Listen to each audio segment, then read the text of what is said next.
360 په ټول کال کې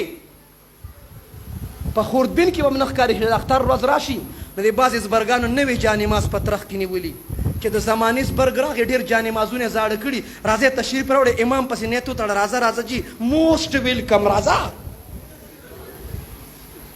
راشه مونځ وګوره ویقیمون الصلاة د دې مصداق اول عمر رضی الله عنه دی وایي څوک دی عمر صاحب چې ایمان راوړه بلال حبشي اذان وکړ زما نبي ته عرض کوي چې حضور دا دی چې اوازونه کوي دا څه دي زما نبي وفرمایل دا اذان دی عمر عرض وکړ حضور اذان څه ته وایي زما نبي وفرمایل رب ته رابلل دي عمر وایي حضور رب نه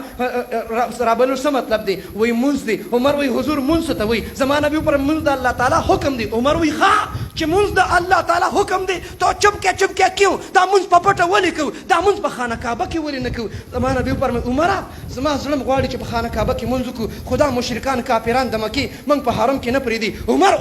عمر کې جلالو راغی د خانه کعبې په درشل اور چوکاټ باندې ودرېد صدای بلند کړه یا اهل المکه یا اهل المشرکین او مکې والو مشرکانو که څوک خپلې ښځې کنډول غواړي خپل بچي یتیمان کول غواړي خپل ځان ټوکړې کول غواړي عمر به علی الاعلان په ښکاره باندې حرم کې مونځ کوي که څوک یې منې کوي را دې شي منې دي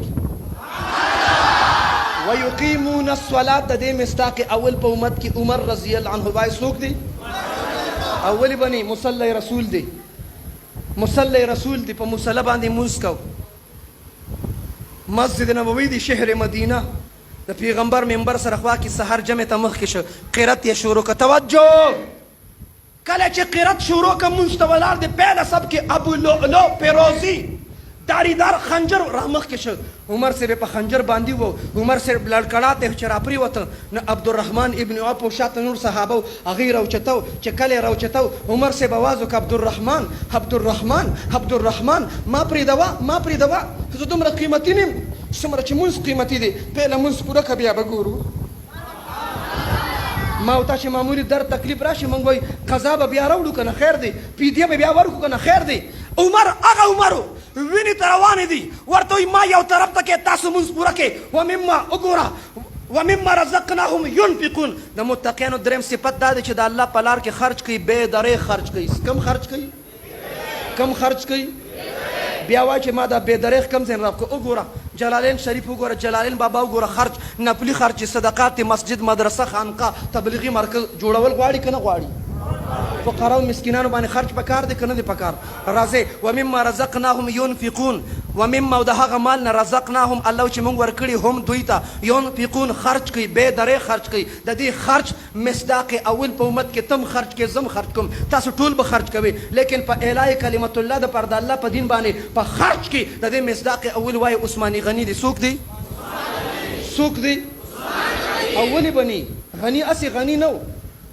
عثماني غني اسې غني نه یو صحابي راغی حضور ما باندې قرضه را تعاون را سره وکړه بیت المال ته لاړ شه واپس راغی جي بیت المال کې څه نشته رسول الله صلی الله علیه وسلم فرمایل صحابي ته لاړ شه د عثمان دروازه وډبوه اب د سره تعاون کې لاړ چې د عثمان دروازه ډبوله نو چې د دروازې سره غوږ کېښود نو د عثمان رضیان خپلې ښځې سره جګړه وه جنګ یې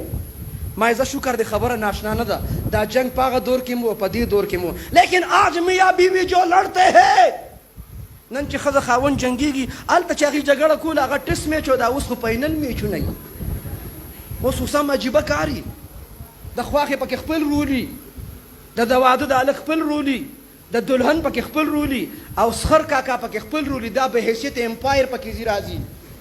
هلته چې وګورې خواښې انګور جنګ شروع کړي نو دې ورته کله وایي چې آوټ شو کله وایي چې نټ آوټ شو کله وایي آوټ او کله وایي نټ آوټ د خپل رول دی دا که چېرې د واده موضوع په هغې بیا خبره کړو بهرحال په ګانه بجانه په ډنګ ډونګې چې واده کړي الله او د الله رسول یې خفه کړي او خرافات حضرت صاحب چې څنګه اوس وفرمایل دا یې پکې کړي نو په لومبۍ ورځ هم خوشحاله په دویمه ورځ هم په درېیمه په څلورمه ورځ بیا د خواښې او د انګور فاینل میچي په یو مورچه کې خواښې ولاړئ نو په بله کې انکور ولاړئ خواښې ورته چې ما رالوې که ما غټ که ما پیدا که زوی دې رانه واړو هغه انګور یې ورته وایي اومې ګټه په ایمان یې د پښتنو کورونو کې دا کیسې شته که نشته شته که نشته زه یو کتاب به لیکم ډېر زر به راشي امام اور مقتدي خواښې او انګور دا دواړه سیم دي دې کې د ځمکې اسمان اډو فرق نشته د ښځې باندې و چې تیږه را خلاصېږي او چې دا راشي نو امام ته وایي امام ته به وایي دا مقتدیان سلسل ورځې نه نو پروا نشته خو که امام یو ورځ غیر حاضر و دا یو نیم غوړ مقتدي به څه وایي استاد جي بیان نه وي ډېره بیان نه وي الله د دې مصلي د وارثانو قدرداني مونږ ته نصیب کړي غوږ یې کېښود عثمان غني خپلې ښځې ته وایي په دې ډیوه کې لاټین کې چې دا باتی ډېر اوچتی نو تیل ډېر خرچ کېږي او کله چې دا باتی پکې ښکته پرېږدي تیل کم خرچ کېږي نو عثمان غني ښځې ته وایي دا باتی ښکته ساته چې تیل ډېر نه خرچ کېږي همداسې ده ما نه دی لیدلی باتی ما صرف کتاب کتلی لاټین کې چې باتی اوچتی تیل ډېر خرچ کېږي دې زړه کې وایي چې کور کې ښځې سره په تیلو جنګ دی او پیغمبر د پسې راولېږلم دروازه وړه بوله روت څنګه راغلی وی نبی را لېږلم د تعاون ضرورت دی دا یې ونه وی چې سونه پکار ده چاندي پکار ده دینار دراهم پکار دی اشیا یې خور دی نوش پکار دی کور ته دن نشه د کپړې تیلې و هغې ته به یې خیمیانه وي پخوا به په تیلې کې اشرفې وي دم کر اس کې هات مې دے دیا چې هغه تیلې ورکړه دا صحابي ورته وایي څه دې راکړه وایي تاله مې په دې تیلې کې 300 دیناره درکړه څو دیناره مشهور قول دا دی چې دینار یو توله سونه او غیر مشهور قول دا دی چې دینار 3 تولې سونه